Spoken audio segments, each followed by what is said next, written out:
नमस्कार विद्यार्थी मित्र हो, मी प्राध्यापक बाळकृष्ण जाधव.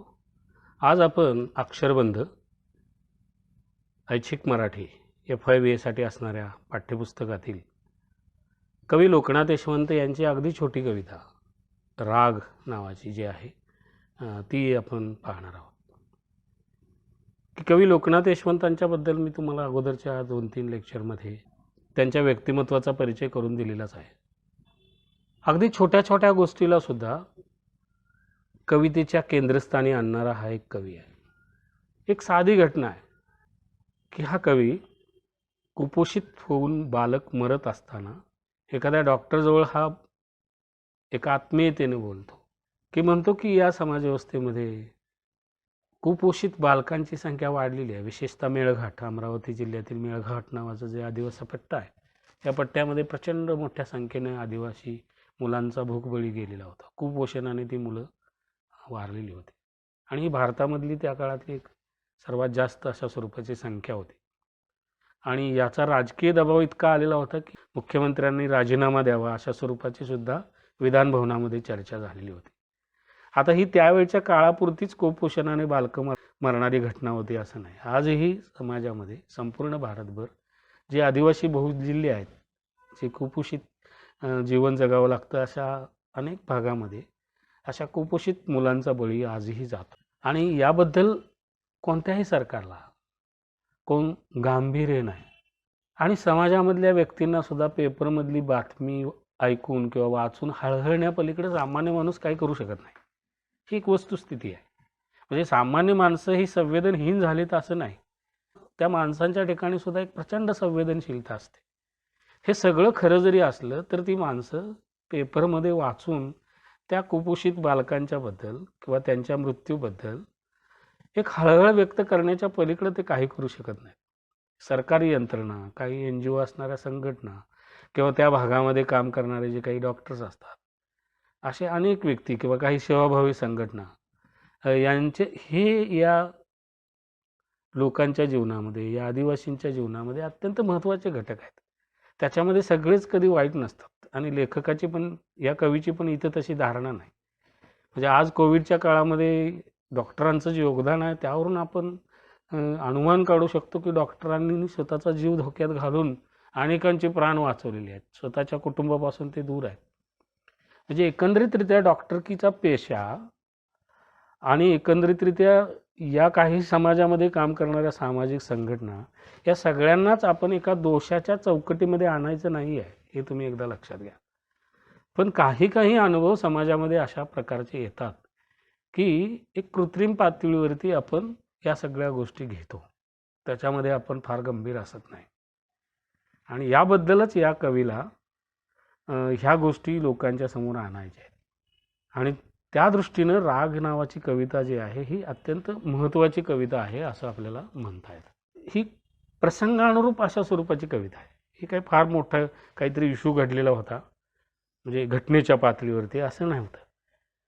एका गंभीर विषयावरती तो कवी एका डॉक्टरशी बोलतो. हा तो विषय गंभीर होता, पण प्रसंग अगदी साधा होता असं तुमच्या लक्षात आहे. एक डॉक्टर असतो आणि त्या डॉक्टरांच्या जवळ हा कवी एक संवेदनशील प्रवृत्तीमुळे मत व्यक्त करतो की कुपोषणाने साजरी गोजरी मुलं ही अकाली मरत आहेत आणि सरकार त्यांच्याकडे लक्ष देत नाही.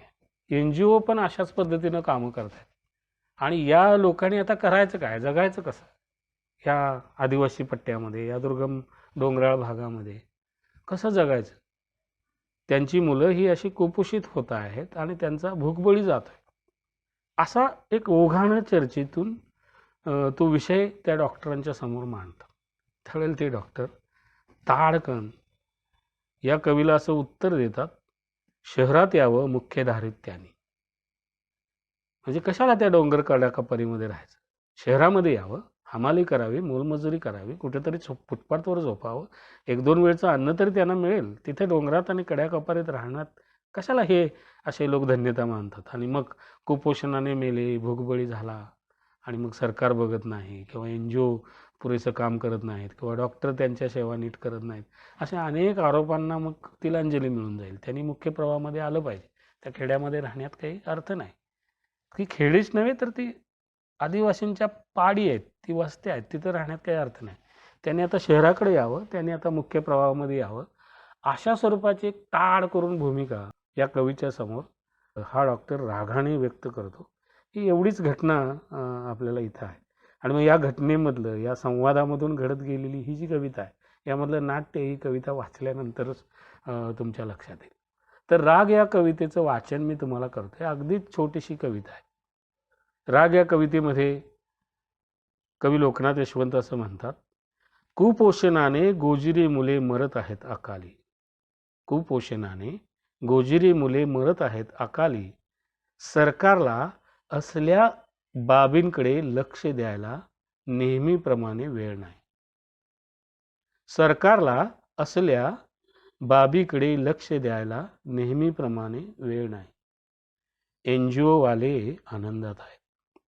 आता इथं बऱ्याच मुलांना NGO नावाची जी काही संज्ञा इथं आलेली आहे, हा एक शॉर्ट फॉर्म आलेला आहे. त्या संदर्भामध्ये तुम्हाला काही फारशी माहिती नसेल म्हणून मी सांगतो. खरं तर एक NGO ह्या अशा संस्था असतात की ज्या समाजामध्ये जाऊन समाजसेवेचं कार्य करत असतात. आणि त्यांना मग काही देशी संस्था, संघटना किंवा परदेशी अशा स्वरूपाच्या काही संस्था ह्या मदत करत असतात, किंवा त्या अशा संघटनेच्या अंडरच ह्या काही छोट्या मोठ्या NGOज दुर्गम भागातल्या लोकांच्यासाठी काम करत असतात. तर या संघटनेचं स्वरूप किंवा त्याचा आराखडा खूप चांगला आहे. अनेक NGO ह्या चांगल्या पद्धतीचं काम समाजामध्ये करतायत. तसं पाहिलं तर NGOच्या आधी, NGOंची निर्मिती होण्याच्या आधी समाजामध्ये खूप मोठं काम जगभरामध्ये चालताना तुम्हाला दिसत होतं. अगदीच मोठं उदाहरण घ्यायचं झालं तर बाबा आमटे, प्रकाश आमटे, विवेक आमटे ही एक अख्खी पिढीच एका आदिवासींच्या साठी ती कष्ट करताना दिसते, सर्व सेवा देताना तुम्हाला दिसते. आणि त्यांना समाजातले अनेक घटक आपापल्या पद्धतीनं मदत करत आहेत, परंतु ती कोणत्याही प्रकारच्या मदतीची अपेक्षा न करता संपूर्ण आयुष्य या सामाजिक कार्याला या अख्ख्या बाबा आमटेंच्या पिढीनंच वाहिलेलं आहे. तर ही NGO नसली तर अशी एक सामाजिक संस्था आहे. म्हणजे NGO निर्माण होण्यापूर्वी अशा अनेक सामाजिक संस्था संपूर्ण जगभरामध्ये आणि भारतभर तयार झालेल्या होत्या. पण जागतिकीकरणानंतर मात्र समाजामधल्या प्रत्येक क्षेत्रामध्ये काम करणाऱ्या अशा काही सेवाभावी संघटना तयार झाल्या. म्हणजे नुसत्या आदिवासी उपेक्षितांच्याच साठीच काम करणाऱ्या अशा नव्हेत. तर पाण्याचा प्रश्न असो, दुष्काळाचा प्रश्न असो, झाडं लावण्याचा प्रश्न असो, किंवा एखाद्या ठिकाणी मोठी अशी इंडस्ट्री उभा राहते आणि तिथलं पर्यावरण धोक्यात येते, अशा ठिकाणी जाऊन तिथल्या लोकांची जनजागृती असो, असे अनेक जे समाजाला उपयुक्त ठरणारे आणि समाजासाठी आवश्यक असणारे म्हणून जी कार्य आहेत, अशी कार्य नॉन गव्हर्नमेंट पातळीवरती या सामाजिक संघटना स्वयंस्फूर्तीने करत असतात, त्या म्हणजे NGO. आणि त्या NGOमध्ये जे सहभागी होणारे स्वयंसेवक असतात त्यांना एक तुटपुंजा पगार असतो. ते तुमच्या आमच्यासारखे एका समाजसेवेने भारलेल्या तरुणांचं त्याच्यामध्ये भरती केली जाते. पण त्यांना पगारी नेमणूक दिली जाते आणि त्यांना प्रोजेक्ट दिले जातात आणि तुम्ही या एरियामध्ये जाऊन हा प्रोजेक्ट करा आणि त्या लोकांच्यासाठी तुम्ही काम करा. म्हणजे इथले जे NGO मधली जी मुलं असतात ह्यांच्यामध्ये सामाजिक कार्य करण्याची एक आंतरिक उर्मी असते आणि त्यांना जगण्यापुरतं काही मानधन किंवा काही पगार देऊन अशा NGO संस्था त्या मुलांना असा एक प्रोजेक्ट देत असतात. आणि ते हे सगळं नॉन गव्हर्नमेंट ऑर्गनायझेशन असतं NGO. हे तुम्ही लक्षात घ्या. NGO या शब्दाचाच अर्थ आहे की नॉन गव्हर्नमेंट ऑर्गनायझेशन, की सरकारी मदत न घेता अशा एका सेवाभावी संस्था असतात की ज्या समाजातल्या अनेक प्रश्नांसाठी काम करत असतात. ही एक चांगली संकल्पना आहे. जगभरामध्ये ती आहे, भारतामध्ये सुद्धा ती आहे. आणि यासाठी समाजातले अनेक दानशूर लोक किंवा अनेक संस्था, अनेक व्यक्ती या NGOंना मदत करत असतात. अगदी परदेशी मदतसुद्धा तसा इशू मोठा असेल तर तिथं मिळत असते आणि या माध्यमातून NGOचं एक काम चालतं. परंतु या NGOचा दोष एक असा आहे की NGOला हँडल करणाऱ्या कुठल्या तरी एक संस्था असतात आणि त्या संस्था जेव्हा त्यांना आदेश देतात की हे आता काम तुम्ही थांबवा आणि आता दुसरीकडे चला, दुसरा प्रोजेक्ट तुम्हाला करायचा आहे, बस झालं इथलं काम, असं म्हटलं की ते तिथल्या तिथं टाकून त्यांना दुसऱ्या प्रोजेक्टवरती जावं लागतं. हा एक मोठा दोष असलेला तुम्हाला दिसतो. आणखी बऱ्याचशा NGO अशा स्वरूपाच्या आहेत की ज्या एका वेगळी स्वरूपाचं काम दाखवण्यासाठी, एक प्रसिद्धीच्या झोतात येऊन वेगळे फायदे उठवण्यासाठी सुद्धा अशा काही सेवाभावी संस्था काम करताना तुम्हाला दिसतं. काही दाक्षिणात्य चित्रपटामध्ये अशा NGOंचा उल्लेख आलेला तुम्हाला दिसेल. विशेषतः मी एक पाहिलेला चित्रपट आहे की या खेड्यातल्या आदिवासी लोकांना मध तयार गोळा करा, आणा आणि मग ते मध आपण आंतरराष्ट्रीय बाजारपेठेमध्ये नेऊ आणि तिथे तुम्हाला खूप पैसे मिळवून देऊ अशा स्वरूपाचं सांगून एक NGO तिथल्या आदिवासी लोकांना एकत्रित करते आणि मग एक छोटी अशी मधाची फॅक्टरी पण उभा राहते, प्रोडक्शन सुरू होतं. काही काळ मग त्या लोकांना खूप पैसे मिळतात, त्यांची स्वतःची एक वाडी वस्ती उभा राहते. एक चांगलं काम तिथं होतं आणि नंतर तो जो एरिया आहे, तो जंगलमय आदिवासी पाड्यांचा एरिया आहे, तिथे NGO खूप चांगल्या पद्धतीने काम करत असते.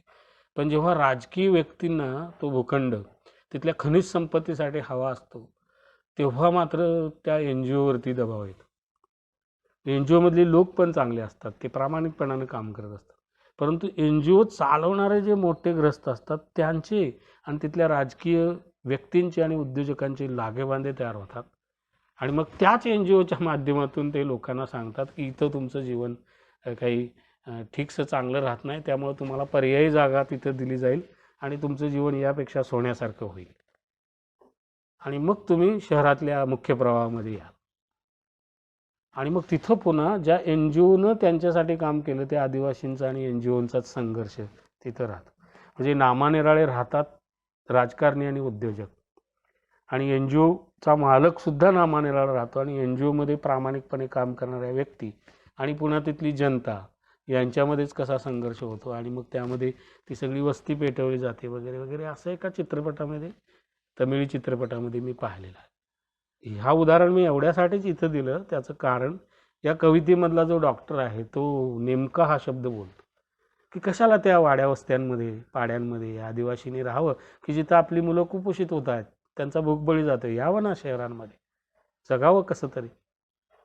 तर या पाठीमागं ही धारणा आहे, हे तुम्ही लक्षात घ्या की शहरात यावं मुख्य धारेत त्यांनी, या एका वाक्याच्या पाठीमागं हा एवढा सगळा आदिवासींच्या नैसर्गिक संपत्तीचं हनन, या नैसर्गिक संपत्तीची लुबाडणूक, या पर्यावरणाचा ऱ्हास करण्याची ही सगळी व्यवस्था आणि आदिवासींचं जीवन पार उद्ध्वस्त करून टाकण्याची प्रवृत्ती, ही या सगळ्या या एका वाक्याच्या पाठीमागं दडलेली असते. कदाचित असं ताड करून बोलणाऱ्या या डॉक्टरला सुद्धा त्याची माहिती कदाचित नसावी, पण एवढं मोठं षडयंत्र इथं चालतं कारण डोंगर कड्या कपारीमध्ये एक प्रचंड मोठी नैसर्गिक साधन संपत्ती असते आणि त्याला सुरुंग लावून हडपण्यासाठी सुद्धा या आदिवासींना असंच किचत ठेवलं जातं, त्यांचा विकास होऊ दिला जात नाही, त्यांना तिथं जगणंच मुश्किल करून ठेवलं जातं की मग ते स्वतःच या सरकारलाच म्हणतील की आमचं कुठंतरी स्थलांतर करा. त्याच्या पाठीमागं हे एक कारण आहे की नुसतं आदिवासींना कशाला द्यायचं आहे एवढीच मानसिकता नाही, तर आदिवासी ज्या भूमीमध्ये राहतात त्याच्या खाली एक मोठी संसाधनं, नैसर्गिक संसाधनं असतात की जी उद्योजकांना, राजकारण्यांना स्वतःच्या प्रगतीसाठी उपयोगी ठरतात. आणि म्हणून हे एक षडयंत्र आदिवासींना अधिक मागास ठेवण्याच्या पाठीमागचं असलेलं तुम्हाला दिसतं आणि शिकलेल्या लोकांना हे माहीत नाही. म्हणून ही आशयाच्या दृष्टीने अगदी ही अत्यंत गंभीरपणाने आपल्यासमोर एक वेगळा विषय ठेवणारी कविता आहे असं आपल्याला म्हणता येईल. आणि मग NGOच्या संदर्भामध्ये ही तुम्हाला माहिती दिली की NGO कशा पद्धतीने काम करतात. पुन्हा एकदा ती कवितेच्या 4 ओळी वाचतो आणि मग पुढे जातो कारण ती छोटी कविता आहे. कुपोषणाने गोजिरे मुले मरत आहेत अकाली, सरकारला असल्या बाबीकडे लक्ष द्यायला नेहमीच वेळ नाही. NGO वाले आनंदात आहेत. कारण काही असे NGO वाले आहेत की जे स्वार्थापोटीच आदिवासींची मदत करतात. जेव्हा भूकबळी ठरतील तेव्हा तुमच्या आमच्यासारख्या अनेक व्यक्ती आणि सामाजिक संस्थांकडून मोठी मदत अशा NGOकडे येते आणि मग त्या NGOची खूप चैनी होते. अशा प्रकारे या कवीला इथं सुचवायचं. पण एक गोष्ट लक्षात घेतली पाहिजे की सगळेच NGO या पद्धतीनं काम करत नाहीत. असो, अपवाद नेहमी असतात. विषय निघाला म्हणून MBBS डॉक्टर साहेबांना सांगत होतो. सहज विषय निघाला म्हणून MBBS डॉक्टर साहेबांना सांगत होतो. तेव्हा ते ताडकन बोलले, शहरात यावं मुख्य धारेत त्याने. मी लागलीच म्हणालो, तुमच्या वातानुकूलित घरी आणून ठेवतो कुपोषितांना. मी लागलीच म्हणालो, तुमच्या वातानुकूलित घरी आणून ठेवतो कुपोषितांना. इथं या कवितेमध्ये नाट्य आहे. मगाशी जे तुम्हाला म्हटलं ते इथं आहे की यावं ही गोष्ट म्हणणं खरं आहे, परंतु त्यांनी राहावं कुठं, खावं काय, रोजगार कसा मिळवावा, इथं येऊन पुन्हा त्या कसायाच्या दारात गाय बांधल्यासारखंच होईल. अशा स्वरूपाचे अनेक प्रश्न त्यांच्यासमोर तर नक्की निर्माण होतील. म्हणून हा कवी म्हणतो, तुम्हाला जर असं वाटतं की त्याने शहरात यावं, त्याने मुख्य धारेत यावं, तर मग तुमच्याच वातानुकूलित घरामध्ये त्यांना आणून ठेवतो. आज डॉक्टर साहेब समोरून गेले तरी बघत नाहीत माझ्याकडे. म्हणजे डॉक्टर साहेब समोरून गेले तरी बघत नाहीत माझ्याकडे आजकाल. त्यांना राग आलेला आहे या गोष्टीचा. खरं तर एक साधा प्रसंग होता. प्रसंगाच्या ओघामध्ये आपण कधीही अशा समाजातल्या गंभीर प्रश्नांवरती चर्चा करतच असतो. तशी ती एक औपचारिक स्वरूपाची चर्चा एक संवेदनशील मनानं हा कवी डॉक्टर साहेबांच्याकडे करतो. आणि मग त्याला प्रत्युत्तर म्हणून नाट्यात्मक पातळीवरती ह्या कवीनं त्यांना असं उत्तर दिलं की मग तुमच्याच वातानुकूलित घरामध्ये या आदिवासींना आणून ठेवतो. या रागापोटी ते कवीबरोबर आजकाल अजिबात बोलत नाहीत. समोरून गेली तरी ते माझ्याकडं डुंकूनसुद्धा पाहत नाहीत. खरं तरी एक साधी औपचारिक चर्चा होती. विषयाच्या अनुषंगाने मी बोलत होतो आणि या सगळ्या गोष्टीचा त्यांनी अजूनही माझ्याबद्दल राग मनात धरलेला आहे, एक आडी मनात धरलेली. या पाठीमागे लेखकाला काही फार म्हणायचं नाही, फक्त एवढंच म्हणायचं आहे. तर शिकल्या सवरलेले लोकसुद्धा त्यांना जेव्हा एखाद्या समाजातल्या गंभीर प्रश्नांबद्दल त्यांच्याशी चर्चा केली, त्यांच्यासमोर काही मत व्यक्त केलं, तर त्या गोष्टींचा एका चौफेर अंगानं ते विचार करत नाहीत. एका व्यापक पातळीवरती मानवतेच्या अंगानं ते विचार करत नाहीत. आणि त्यामुळंच त्यांच्या मनामध्ये एक अडी निर्माण होते. त्यामुळं आपल्याला इतरांची दुःख दिसत नाहीत, त्यांच्या व्यथावेदना आपल्याला कळत नाहीत. त्यामुळे आपल्या मनामध्ये एक व्यापक अशा स्वरूपाची समतावादी मानवतावादी वृत्ती तयार होत नाही आणि आपण ताड करून एखाद्या गोष्टीवरती लगेच आपली प्रतिक्रिया देतो. ती देऊ नये एवढीच या कवीची या ठिकाणी अपेक्षा आहे. आणि दुसरी गोष्ट म्हणजे मी एक समाजातला गंभीर प्रश्न म्हणून मी त्यांच्यासमोर बोलला आणि त्याचा राग त्यांनी मनामध्ये धरला. तर तसाही धरू नये अशा स्वरूपाची एक भावना या कवितेतून कवीनं व्यक्त केलेली आपल्याला पाहायला मिळते. तर समाजातल्या गंभीर प्रश्नाकडे तुम्हीसुद्धा ताड करून एखादं मत व्यक्त करू नये. त्याचं एक पार्श्वभूमी आणि त्याचं अनेक अंगानं एका संदर्भ चौकटीच्या कक्षेमध्ये त्याचा विचार करावा आणि मगच आपले एक ओपिनियन द्यावं. आणि तीच अपेक्षा या कवी लोकनाथ यशवंतांच्या मनामध्ये आहे. ते आजही असं निराशेच्या अंगानंच म्हणतात की ते आज माझ्यासमोरून ते डॉक्टर गेले तर माझ्याशी ती बोलत नाहीत. या डॉक्टरांच्याबद्दल त्यांच्या मनात राग नाही आहे, द्वेष नाही आहे. त्यांना मी काय म्हणतोय ते समजलं नाही भावनिक पातळीवर आणि त्यांनी ते इंडिव्हिज्युअल घेतलं. अशा अनुषंगाने ते इथं बोलत आहेत.